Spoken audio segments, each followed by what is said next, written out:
9th class biology third chapter animal tissues.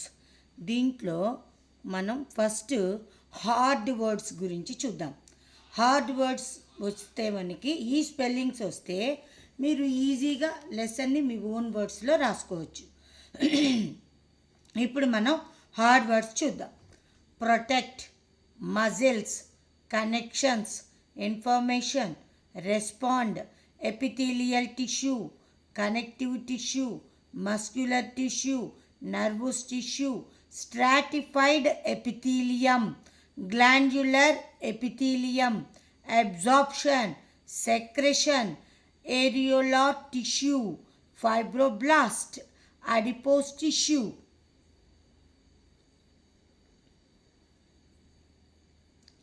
Next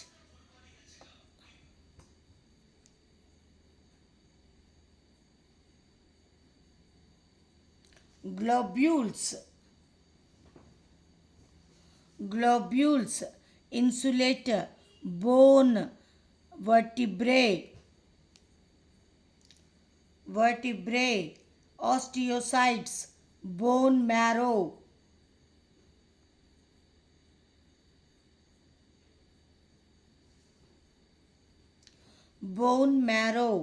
cartilage, ligament, fibers, tendons, blood platelets, hemoglobin, liver, spleen.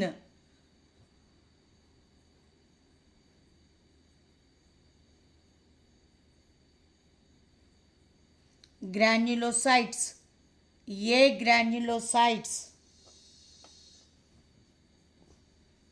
universal donors, contractile proteins, striated muscle,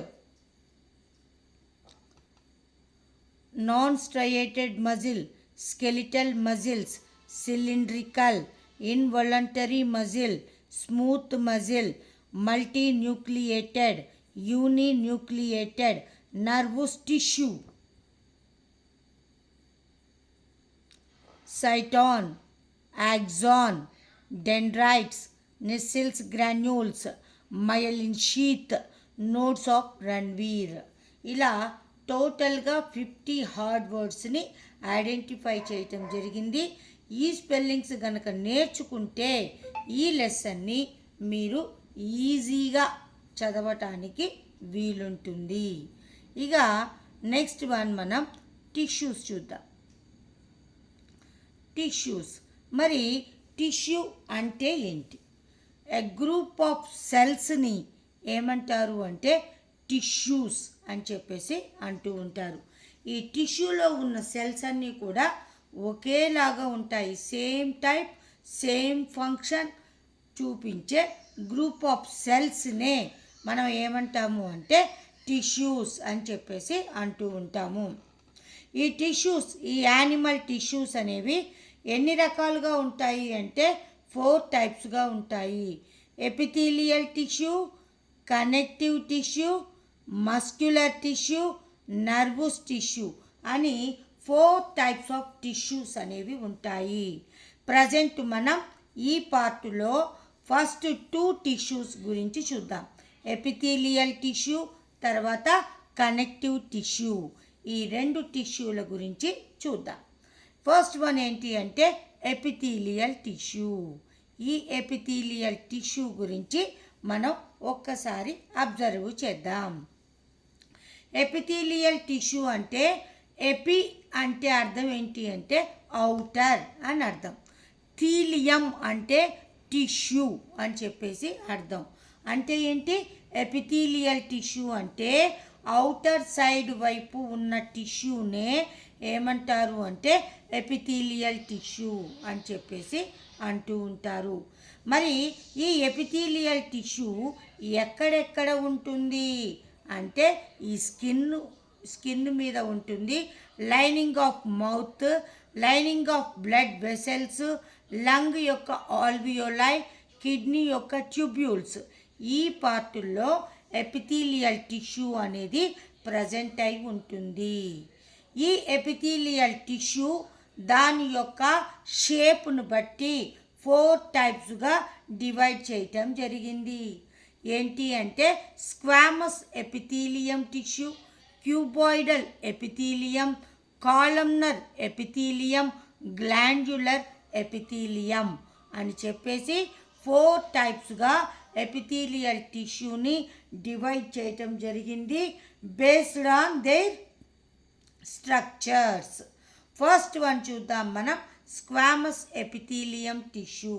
squamous epithelium tissue ఎలా ఉంటుంది అంటే ఇందులో ఉన్న cells అన్నీ కూడా ఫ్లాట్గా ఉంటాయి. ఫ్లాట్గా అంటే బల్లపరుపుగా ఉంటాయి. ఈ బల్లపరుపుగా ఉన్న ఈ ఎపిథీలియం ఏమంటారు అంటే స్క్వామస్ ఎపిథీలియం టిష్యూ అని చెప్పేసి అంటూ ఉంటారు. తర్వాత ఈ స్క్వామస్ ఎపిథీలియం టిష్యూ లేయర్స్గా, నెంబర్ ఆఫ్ లేయర్స్గా ప్రజెంట్ అయి ఉంటుంది. కాబట్టి అలాంటి టిష్యూని, నెంబర్ ఆఫ్ లేయర్స్గా ఉన్న టిష్యూని ఏమంటారు అంటే స్ట్రాటిఫైడ్ టిష్యూ అని చెప్పేసి అంటూ ఉంటారు. మరి ఈ స్క్వామస్ ఎపిథీలియం టిష్యూ ఎక్కడ ప్రజెంట్ అయి ఉంటుంది అంటే హ్యూమన్ యొక్క స్కిన్ మీద ఇది ఈ స్క్వామస్ ఎపిథీలియం టిష్యూ అనేది ప్రజెంట్ అయి ఉంటుంది. ఇప్పుడు మనం ఈ స్క్వామస్ ఎపిథీలియం టిష్యూ యొక్క స్ట్రక్చర్ని ఒక్కసారి చూద్దాం. ఇది స్క్వామస్ ఎపిథీలియం టిష్యూ. ఈ స్క్వామస్ ఎపిథీలియం టిష్యూ ఎలా ఉంటుంది అంటే మనం చెప్పుకున్నాం ఫ్లాట్గా ఉంటుంది. ఇదిగోండి ఫ్లాట్గా ఉంది. దీనికి ఈ చివర్ల వైపు ఉన్న లేయర్ని ఈ స్క్వామస్ ఎపిథీలియం యొక్క బోర్డర్ వైపు ఉన్న మెంబ్రెయిన్ని ఏమంటారు అంటే బేస్మెంట్ మెంబ్రెయిన్ అని చెప్పేసి అంటూ ఉంటారు. వీటిల్లో ఈ బేస్మెంట్ మెంబ్రెయిన్లో ఉన్న సెల్స్లో మాత్రమే ఈ న్యూక్లియస్ అనేది ప్రజెంట్ అయి ఉంటుంది. ఈ లోపలి వైపు ఉన్న సెల్స్లో న్యూక్లియస్ అనేది మనకు కనిపించదు. ఈ స్క్వామస్ ఎపిథీలియం నెంబర్ ఆఫ్ లేయర్స్గా ఫామ్ అవుతే దానిని ఏమంటారు అంటే స్ట్రాటిఫైడ్ ఎపిథీలియం అని చెప్పేసి అనటం జరుగుతూ ఉంటుంది. ఇప్పుడు మనం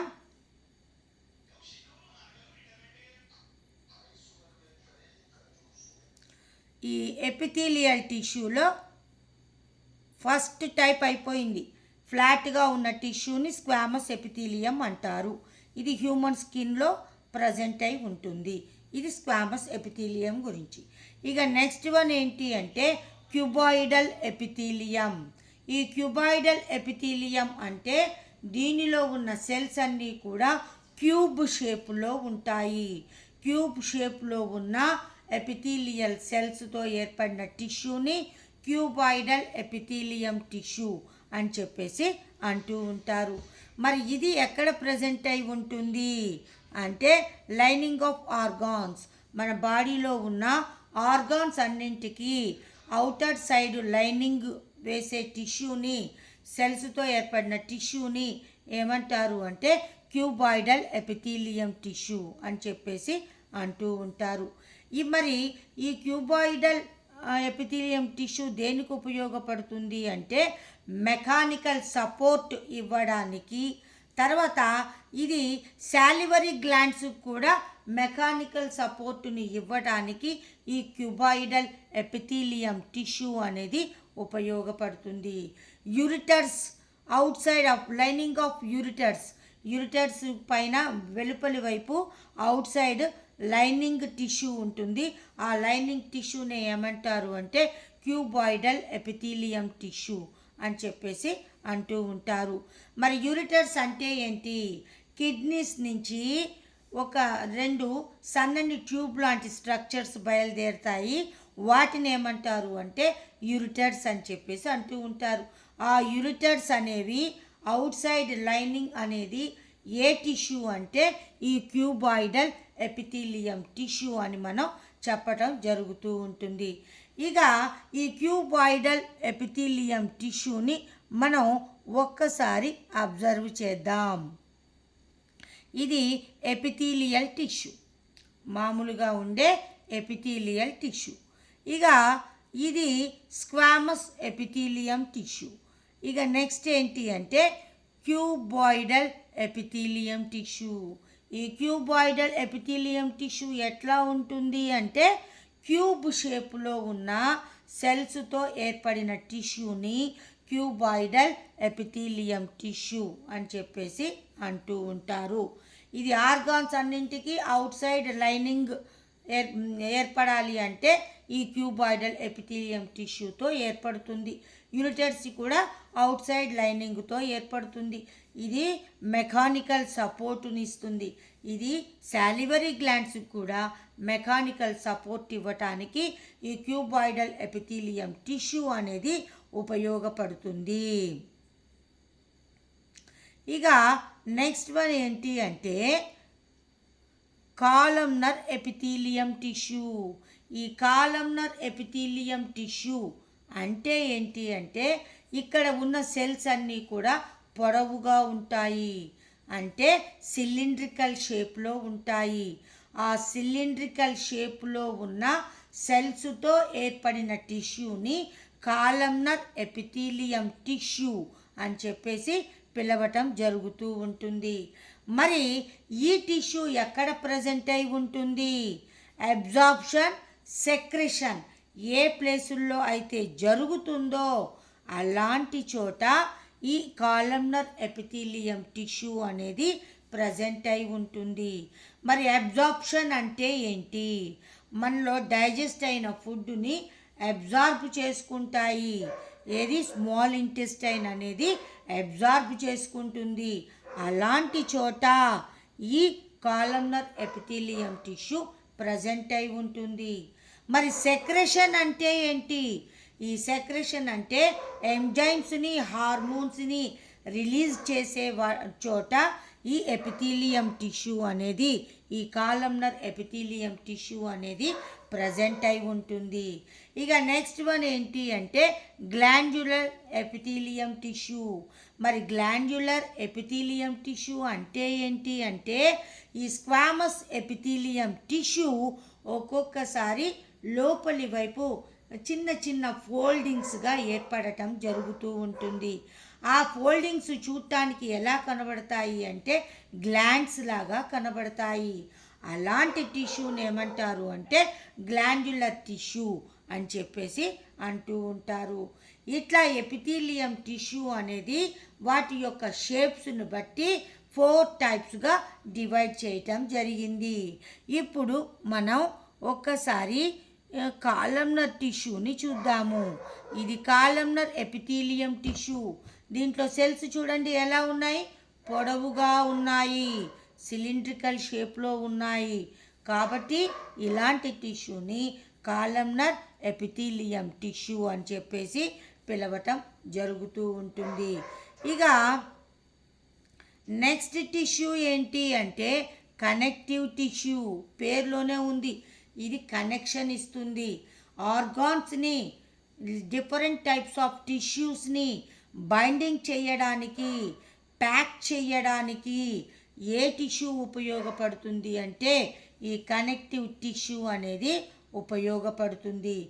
ఆర్గాన్స్కి, మజిల్స్కి ఈ రెండింటి మధ్యలో కనెక్షన్ ఇవ్వటానికి, ఈ రెండింటిని బైండింగ్ చేయటానికి ఏ టిష్యూ ఉపయోగపడుతుంది అంటే ఈ కనెక్టివ్ టిష్యూ అనేది ఉపయోగపడుతుంది. ఈ కనెక్టివ్ టిష్యూని ఏమంటారు అంటే బైండింగ్ టిష్యూస్ అని కూడా అంటూ ఉంటారు. ఇవి ఆర్గాన్స్ చుట్టూ కూడా ఫ్రేమ్ వర్క్గా ఏర్పడి ఆర్గాన్స్కి సపోర్ట్ ఇవ్వటానికి, ఆర్గాన్స్ లొకేట్ అయిన ప్లేస్ నుంచి అవి కదలకుండా ఉంచడానికి కూడా ఈ కనెక్టివ్ టిష్యూ అనేది ఉపయోగపడుతుంది.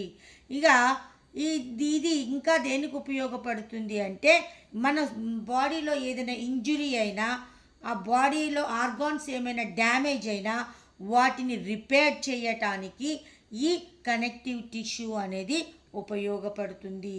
ఈ కనెక్టివ్ టిష్యూలో ఫ్యాట్ కూడా స్టోరేజ్ అయి ఉంటుంది. ఈ కనెక్టివ్ టిష్యూ వాటి యొక్క ఫంక్షన్స్ను బట్టి, వాటి యొక్క షేప్స్ను బట్టి మళ్ళీ ఎన్ని టైప్స్గా డివైడ్ చేయటం జరిగింది అంటే 4 టైప్స్గా డివైడ్ చేయటం జరిగింది.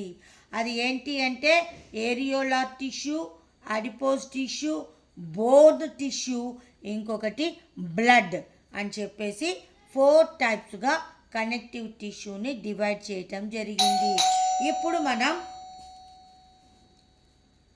ఇప్పుడు మనం ఏరియోలార్ టిష్యూ గురించి చూద్దాం. ఏరియోలార్ టిష్యూ అంటే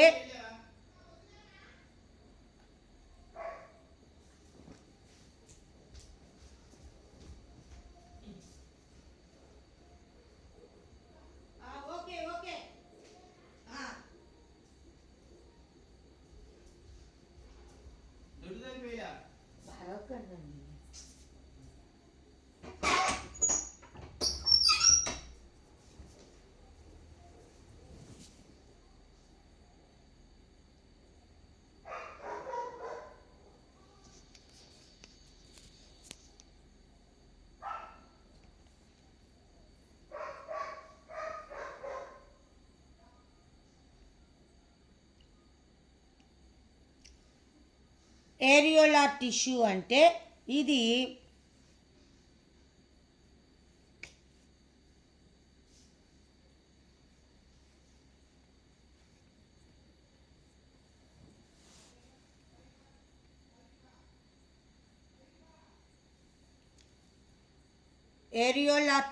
అంటే ఇది ప్యాకింగ్ చేయటానికి, టిష్యూస్ని ప్యాకింగ్ చేయటానికి, తర్వాత ఆర్గాన్స్ అనేవి వాటి యొక్క ప్లేస్లో స్టేబుల్గా ఉండటానికి ఏ టిష్యూ ఉపయోగపడుతుంది అంటే ఏరియోలార్ టిష్యూ అనేది ఉపయోగపడుతుంది. ఈ ఏరియోలార్ టిష్యూలో ఉండే సెల్స్ని ఏమంటారు అంటే ఫైబ్రోబ్లాస్ట్ అని చెప్పేసి అంటూ ఉంటారు. ఇవి ఫైబర్స్ని రిలీజ్ చేయటం జరుగుతుంది. ఈ ఫైబర్స్ ఏం చేస్తాయి అంటే ఆర్గాన్స్ వాటి యొక్క ప్లేస్ నుండి కదలకుండా స్టేబుల్గా ఉండేటట్టుగా ఈ ఏరియోలార్ టిష్యూ అనేది ఉపయోగపడుతుంది. ఇప్పుడు మనం ఏరియోలార్ టిష్యూని ఒక్కసారి అబ్జర్వ్ చేద్దాం. ఇది ఏరియోలార్ టిష్యూ. ఈ ఏరియోలార్ టిష్యూలో చూడండి ఏమున్నాయి, ఎల్లో ఫైబర్స్ ఉంటాయి, ఫాగోసైట్స్ ఉంటాయి, వైట్ ఫైబర్స్ ఉంటాయి, ఫైబ్రోబ్లాస్ట్లు అనేవి ఈ ఏరియోలార్ టిష్యూలో మనకి కనబడటం జరుగుతూ ఉంటుంది. ఈ ఏరియోలార్ టిష్యూలో ఫాగోసైట్స్ తర్వాత ఫైబ్రోబ్లాస్ట్లు అనే 2 టైప్స్ ఆఫ్ సెల్స్ అనేవి ప్రజెంట్ అయి ఉంటాయి. ఈ టిష్యూలోనే ఫైబర్స్ కూడా ఎల్లో కలర్ ఫైబర్స్ అనేవి, వైట్ కలర్ ఫైబర్స్ అనేవి ప్రజెంట్ అయి ఉంటాయి. ఈ ఫైబర్స్ ఈ సెల్స్ అన్నీ కలిసి ఏం చేస్తాయి అంటే ఈ ఆర్గాన్స్ని వాటి యొక్క ప్లేస్లో స్టేబుల్గా ఉండేటట్టు, కదలకుండా ఉండేటట్టు చేయటానికి ఈ ఏరియోలార్ టిష్యూ అనేది ఉపయోగపడుతుంది. ఇక నెక్స్ట్ వన్ ఏంటి అంటే అడిపోజ్ టిష్యూ. అడిపోజ్ టిష్యూ అంటే మనం ఇంతకు ముందే చెప్పుకున్నాం, ఈ టిష్యూలో, ఈ కనెక్టింగ్ టిష్యూలో ఫ్యాట్ అనేది స్టోరేజ్ అయి ఉంటుంది. ఆ ఫ్యాట్ స్టోరేజ్ అయిన కనెక్టింగ్ టిష్యూని ఏమంటారు అంటే అడిపోజ్ టిష్యూ అని చెప్పేసి అంటూ ఉంటారు. ఈ అడిపోజ్ టిష్యూ అనేది ఎక్కడ ప్రజెంట్ అయి ఉంటుంది, బిలో స్కిన్లో ఇది ప్రజెంట్ అయి ఉంటుంది. ఈ స్కిన్కి తర్వాత ఇంటర్నల్గా ఉండే ఆర్గాన్స్కి ఈ రెండింటికి కనెక్ట్ చేసే టిష్యూనే అడిపోజ్ టిష్యూ అని చెప్పేసి అంటూ ఉంటారు. ఈ అడిపోజ్ టిష్యూలో ఫ్యాట్ అనేది స్టోరేజ్ అయి ఉంటుంది. ఫ్యాట్ గ్లోబ్యూల్స్ అనేవి ఇందులో మనకి కనబడుతూ ఉంటాయి. ఈ ఫ్యాట్ అనేది అడిపోజ్ టిష్యూలో స్టోరేజ్ అయి ఉండటం వల్ల ఇది ఎలా బిహేవ్ చేస్తుంది అంటే హీట్కి ఇన్సులేటర్గా పనిచేస్తుంది. అంటే బాడీలో ఉన్న హీట్ని బయటకు పోకుండా ఆపడానికి ఈ అడిపోజ్ టిష్యూ అనేది ఉపయోగపడుతుంది. ఇక నెక్స్ట్ వన్ ఏంటి అంటే బోన్ టిష్యూ. ఈ బోన్ టిష్యూ అనేది మన బాడీ మొత్తానికి కూడా సపోర్ట్ ఇవ్వడానికి, షేప్నివ్వడానికి ఈ బోన్ టిష్యూ అనేది ఉపయోగపడుతుంది.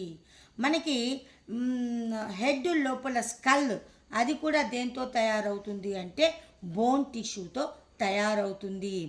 ఇక నెక్స్ట్ వన్ ఏంటి అంటే మన బాడీలో ఉన్న రిప్స్ అయితే ఏంటి, స్కల్ అయితే ఏంటి, బ్యాక్ బోను, వర్టిబ్రే ఇవన్నీ కూడా దేంతో తయారవుతాయి అంటే బోన్ టిష్యూతో తయారవుతాయి. మన బాడీలో ఉన్న స్కెల్టల్ సిస్టమ్ కూడా ఈ బోన్ టిష్యూతోనే తయారవుతుంది. ఈ స్కెల్టల్ సిస్టమ్ దేనికి ఉపయోగపడుతుంది అంటే మన బాడీకి సపోర్ట్ ఇవ్వటానికి, మన బాడీకి ఒక షేప్నివ్వటానికి ఈ బోన్ టిష్యూ అనేది ఉపయోగపడుతుంది. మరి బోన్ అనేది వేటితో తయారవుతుంది అంటే కాల్షియం ఫాస్ఫేట్, కాల్షియం సల్ఫేట్ లాంటి మినరల్స్తో ఈ బోన్స్ అనేవి తయారవుతాయి. ఇవి ఉండటం వల్లనే బోన్ అనేది హార్డ్గా ఉంటుంది. మరి ఈ కాల్షియం ఫాస్ఫేటు, ఈ కాల్షియం సల్ఫేటు వీటిని సెక్రీట్ చేసే సెల్స్ని ఏమంటారు అంటే ఆస్టియోసైట్స్ అని చెప్పేసి అంటూ ఉంటారు. ఇక ఈ బోన్ టిష్యూ అనేది మళ్ళీ ఎన్ని రకాలుగా ఉంటుంది అంటే 3 రకాలుగా ఉంటుంది.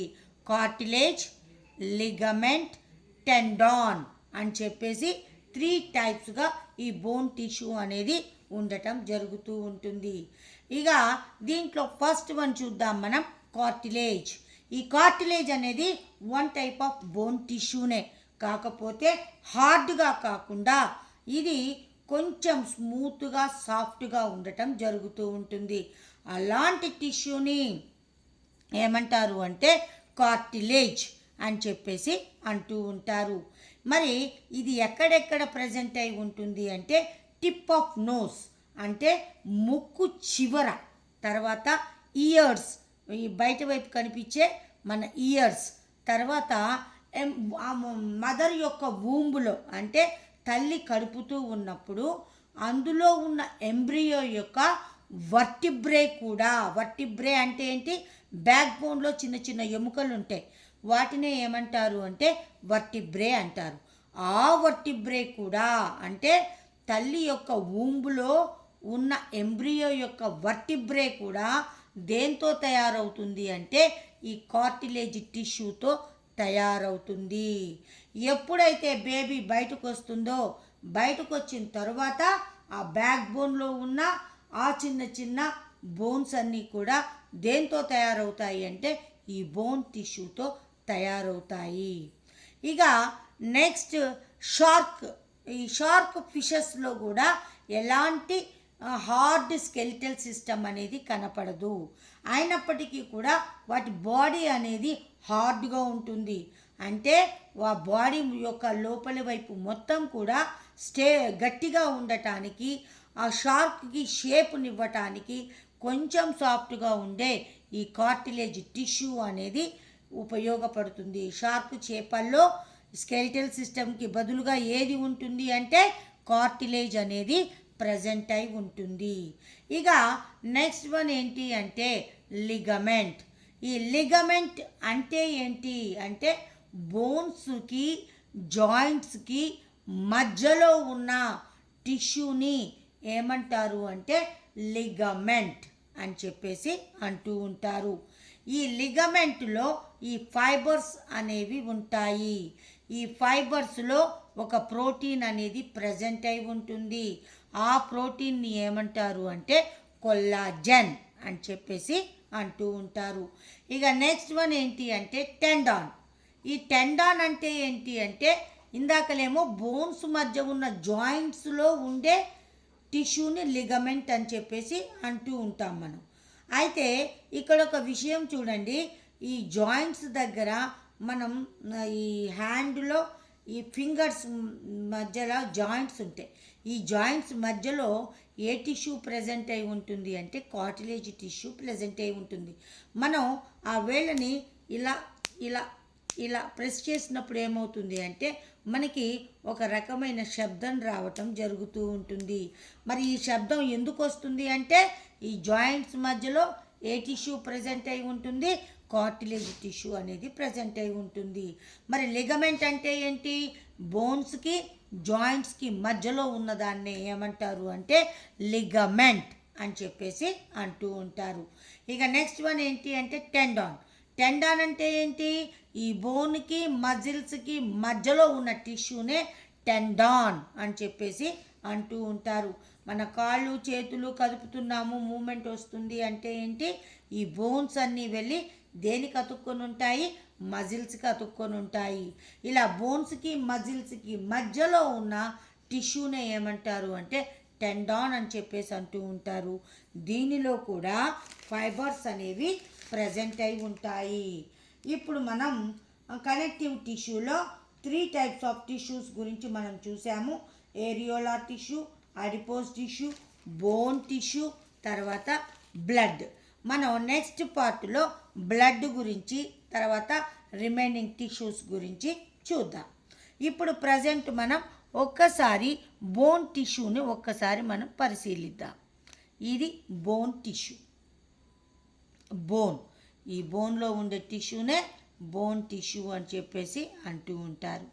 ఇప్పుడు ఇది ఆస్టియోసైట్స్. ఆస్టియోసైట్స్ అంటే ఏం చెప్పుకున్నాం మనం?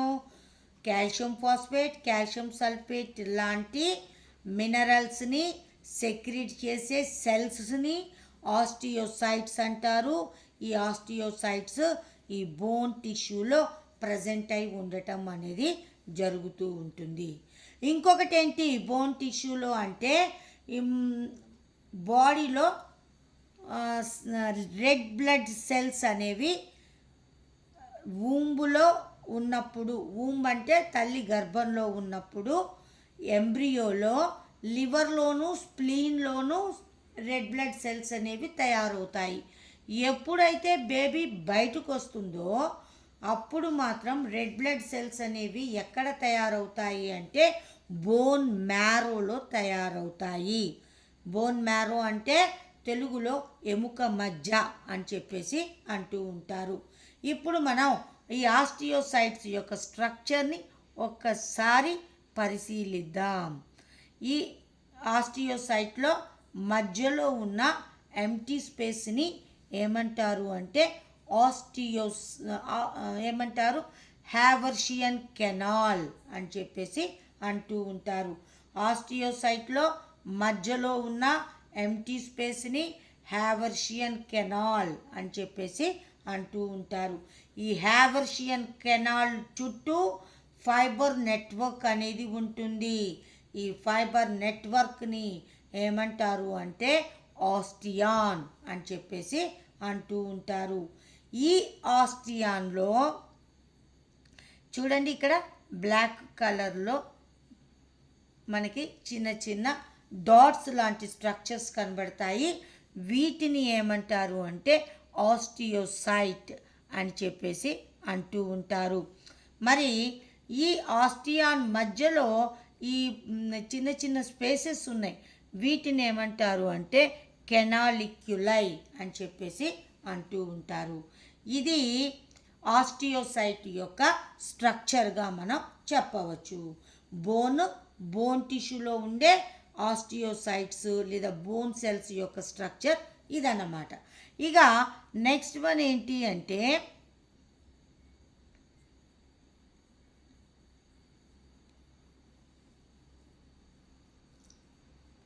కార్టిలేజ్.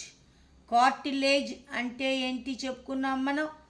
ఎముకల మధ్య ఉన్న ఎంటీ స్పేస్లో ఉండే టిష్యూనే, ఎముకల మధ్య ఉన్న ఎంటీ స్పేస్ని ఏమంటారు? జాయింట్స్ అంటారు.